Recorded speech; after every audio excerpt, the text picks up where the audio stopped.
Behaviourism जिसके founder हैं JB. Watson. इस स्कूल ऑफ थॉट से भी बहुत से लोग कनेक्टेड हैं, जैसे स्किनर, थॉर्नडाइक, पैवलॉव, जो कि हम लर्निंग की थ्योरीज़ में भी इनके बारे में पढ़ चुके हैं। जैसे कि हमने डिफरेंट थ्योरीज़ पढ़ी हैं, थॉर्नडाइक की, हमने पैवलॉव की, स्किनर की थ्योरीज़ पढ़ी हैं। उन सब ने अपनी थ्योरीज़ इस स्कूल ऑफ थॉट को सपोर्ट करते हुए दी थी, लेकिन जिसके फाउंडर हैं वो जे.बी. वॉटसन है।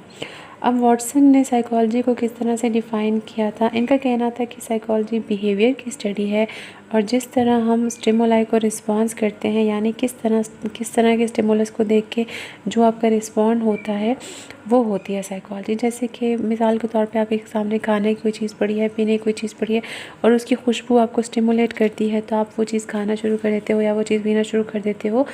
तो ये जो बिहेवियर आप शो कर रहे हो उस किसी भी स्टिमुलस को देख के, वो होता है, वो होती है। इस पर इन्होंने जो सारा फोकस था वो इसी चीज़ पर था कि जो आप रिस्पॉन्ड कर रहे हैं, इसको बिहेवियरिज्म ने फोकस किया। यानी जैसे स्ट्रक्चरलिस्ट माइंड के स्ट्रक्चर पे फोकस कर रहा था, फंक्शनलिस्ट जो थे उनका सारा फोकस माइंड के फंक्शंस पे था, लेकिन बिहेवियरिस्ट का फोकस माइंड से बिल्कुल हट के था, कॉन्शियसनेस से बिल्कुल हट के था। इनका सारा फोकस था ओवर्ट बिहेवियर पे, यानी ऑब्जर्वेबल बिहेवियर पे।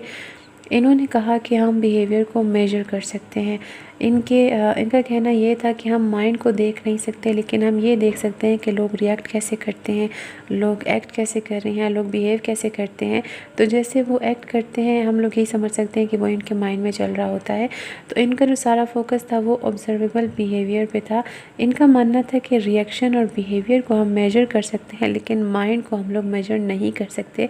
माइंड को हम लोग नहीं नाप सकते, लेकिन बिहेवियर को और रिएक्शंस को हम लोग नाप सकते हैं, क्योंकि वो ऑब्जर्वेबल बिहेवियर है, ओवर्ट बिहेवियर है।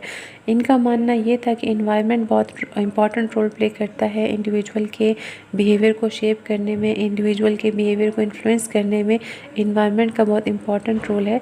जे.बी. वॉटसन का आप एक इम्पॉर्टेंट स्टेटमेंट में पढ़ेंगे आपकी बुक में लाजमी, जब आप स्कूल ऑफ थॉट्स का चैप्टर पढ़ेंगे तो ये वाला स्टेटमेंट लाजमी आप देखेंगे कि 1912 में जे.बी. वॉटसन ने इंपॉर्टेंट बात की थी कि इन्होंने एक स्टेटमेंट दिया था कि अगर आप उनको डज़न बच्चे दे दें तो वो उसको कुछ भी बना सकते हैं, यानी वो उसको चोर, डाकू, डॉक्टर, वकील, कुछ भी, क्योंकि इनका मानना ये था कि बिहेवियर को शेप करने में, बिहेवियर को इन्फ्लुएंस करने में सारा रोल जो होता है वो इन्वायरमेंट का होता है।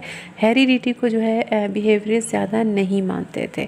तो अब इसका आप लोगों को डिफरेंस समझ लेना है कि जो बिहेवियरिज्म था, इनका सारा फोकस माइंड से हट के बिहेवियर पे था, ओवर्ट बिहेवियर यानी कि ऑब्जर्वेबल बिहेवियर पे इनका सारा फोकस था। स्ट्रक्चरलिज्म का सारा फोकस स्ट्रक्चर पे था, माइंड के स्ट्रक्चर पे था। फंक्शनलिज्म का सारा फोकस माइंड के फंक्शंस पर था। और बिहेवियरिज्म का जो सारा फोकस था वो ऑब्जर्वेबल बिहेवियर पे था।